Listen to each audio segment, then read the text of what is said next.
દોસ્તો, સિંગોડાની ખેતી કેવી રીતે થાય છે અને તેની ખેતી ક્યાં થાય છે? તો ચલો આજના આ વિડીયોમાં આપણે જાણીએ।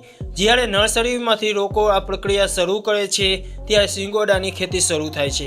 નર્સરીમાં શરૂ કર્યાના લગભગ 3 થી 4 મહિના પછી જ્યારે 1 થી 1.5 મીટર લાંબી વેલો નીકળે છે ત્યારે નર્સરી પૂર્ણ માનવામાં આવે છે।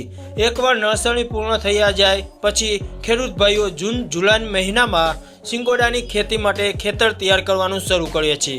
ખેતી શરૂ કરતા પહેલા ખેડૂતો ખેતરમાંથી 1 થી 2 ફૂટ પાણી ભરી રાખે છે અને તેને થોડા દિવસો માટે આમ જ છોડી દેવામાં આવે છે।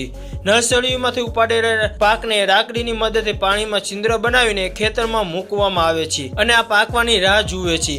પાક રોપવા અને પાકવા વચ્ચે રાહ દરમિયાન ખેડૂત જંતુનાશક અન્ય સારી કૃષિ યુક્તિઓનો ઉપયોગ કરે છે જેથી પાકને જંતુઓથી અસર ન થાય।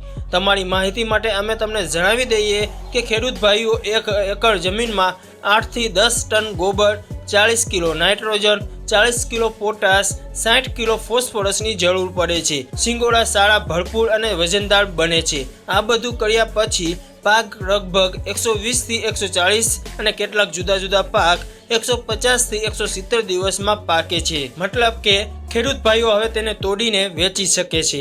આ પાકને તોડવા માટે ખેડૂત ભાઈઓ પાણીમાં જવું પડે છે જે ક્યારેક જીવલેણ સાબિત થઈ શકે છે કારણ કે આ પાણીમાં એક ખાસ પ્રકારનું જીવ હોય છે જે માનવ શરીરમાં પ્રવેશ કરે છે।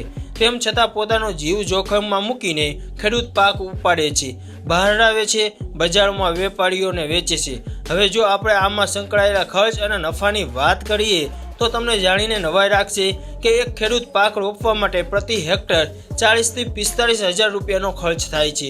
જો આના પર નફાની વાત કરીએ તો ખેડૂતને રૂપિયા 1 હેક્ટરમાં 1.5 લાખમાં જેમાંથી ખર્ચ દૂર કર્યા પછી તેઓ લગભગ 1 લાખનો નફો કમાય છે। તેનું વેચાણ કરીને તેઓ લોટ બનાવે છે અને તેને બજારમાં પણ વેચીને વધુ કમાણી કરી શકે છે। ખેતી વિશે જાણ્યા પછી ચલો જાણીએ તેમાંથી સંબંધિત કેટલીક બાબતો જે તમારા માટે ખૂબ જ મહત્વપૂર્ણ છે।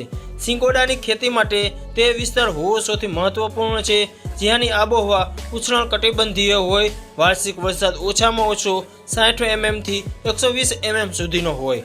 જો તમને ભારતમાં આવા વિસ્તારોને ઓળખી બતાવી તો તમને સૌ પ્રથમ બિહાર, બંગાળ, ઓડિશા, ઉત્તર પ્રદેશનો સમાવેશ કરી શકાય છે।